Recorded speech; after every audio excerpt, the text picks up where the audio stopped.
Hi viewers, welcome to our channel. ప్రస్తుతం మనతో పాటు దాము బాలాజీ గారు సీనియర్ జర్నలిస్ట్ ఉన్నారు. వారితో మాట్లాడదాం. సార్, నమస్కారం సార్. నమస్తే. సార్, పాస్టర్ ప్రవీణ్ గారికి సంబంధించిన పోస్ట్ మార్టం రిపోర్ట్ బయటకు వచ్చేసింది అని చెప్పేసి కొన్ని వార్తలు, ఆర్టికల్స్ రావడం చూస్తున్నాం సార్. అందులో సంచలన విషయాలు బయటపడ్డాయని కూడా చెప్తున్నారు. మరి నిజంగా పోస్ట్ మార్టం రిపోర్ట్ బయటకు వచ్చిందా? మరి అందులో వస్తే ఏముంది సార్?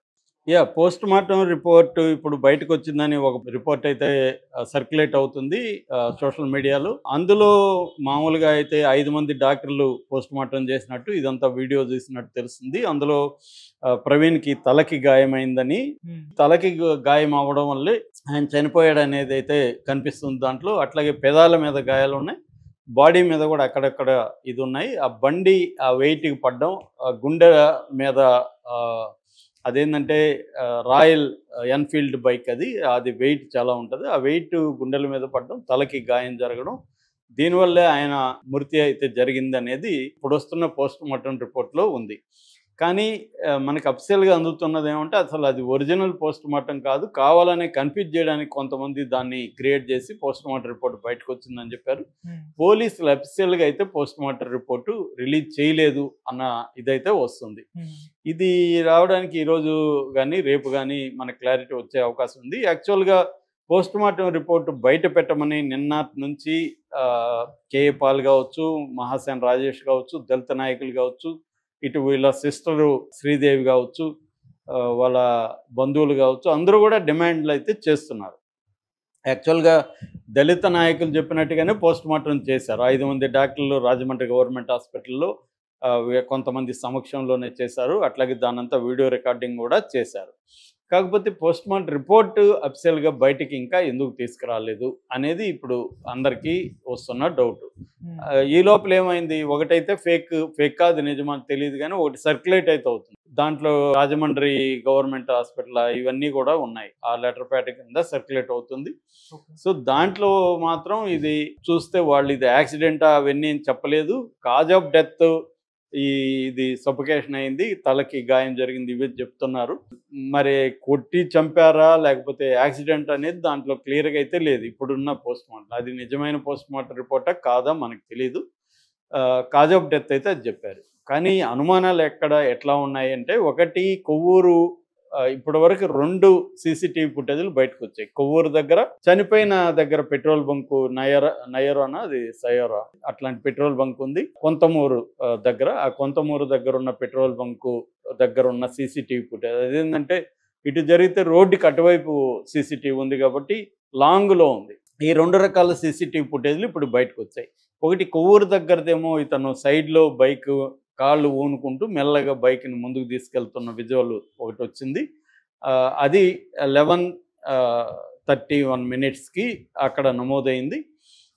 ఇది జరిగిందేమో 11:42 దగ్గర అక్కడ జరిగింది. అక్కడ ఆ టైంలో 5 వెహికల్స్ మొత్తం వెళ్ళాయి.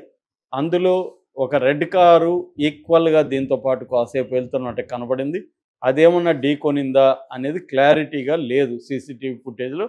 సో ఇప్పుడు 2 రకాల డౌట్లు వస్తున్నాయి. ఒకటేమో ఈ బైక్ ఉన్నది అది ప్రవీణ్ కాదు, వేరే వాళ్ళు అనేది చాలామంది ఆరోపిస్తున్నారు. వాళ్ళ సొంత చెల్లెలు శ్రీదేవి కూడా ఆ బైక్ మీద ఉన్నది మా అన్న కాదు, మా అన్న ఇంకా సన్నగా ఉంటాడు, మా అన్నకి అంత కాళ్ళు పొడుగు లేవు అనేది చెప్తున్నారు. ఇప్పుడు ఇంకొక ఫోటో కూడా బైక్ మీద ఉన్న పాత ఫోటో కూడా పెట్టి కంపేర్ చేస్తున్నారు.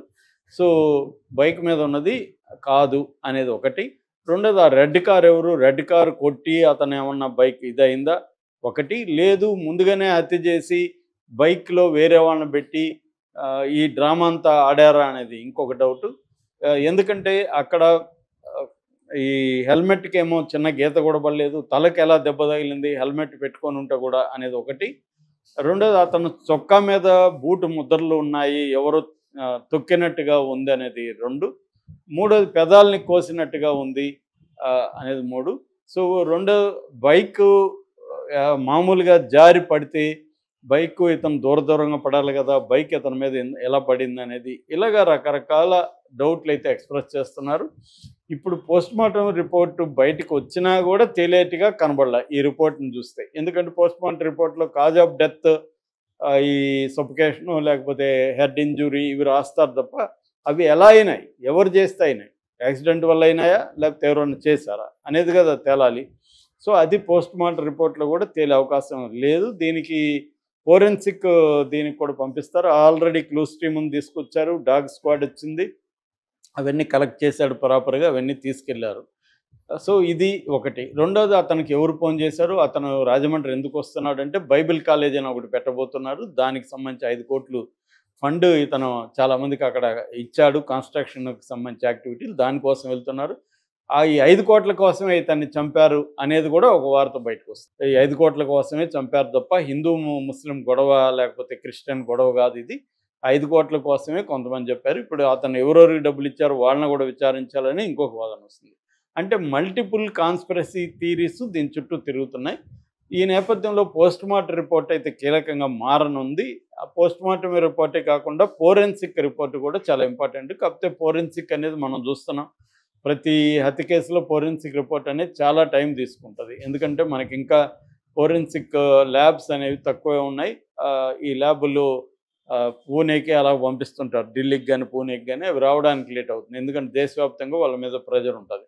యాక్చువల్గా ఇప్పుడు కొత్తగా వచ్చిన బిఎన్ఎస్ యాక్ట్ వీటిలో ఏముందంటే ప్రతి జిల్లా పరిధిలో ఒక ఈ ఫోరెన్సిక్ ల్యాబ్ పెట్టాలనేది ఉంది. ఫోరెన్సిక్ సైన్స్ ల్యాబ్ అంటారు దాన్ని, ఎఫ్ఎస్ఎల్ అంటారు. ఈ ఎఫ్ఎస్ఎల్స్ పెట్టాల్సిన అవసరం అయితే ఉంది, కానీ లేకపోవడం వల్ల అది లేట్ అవుతుంది.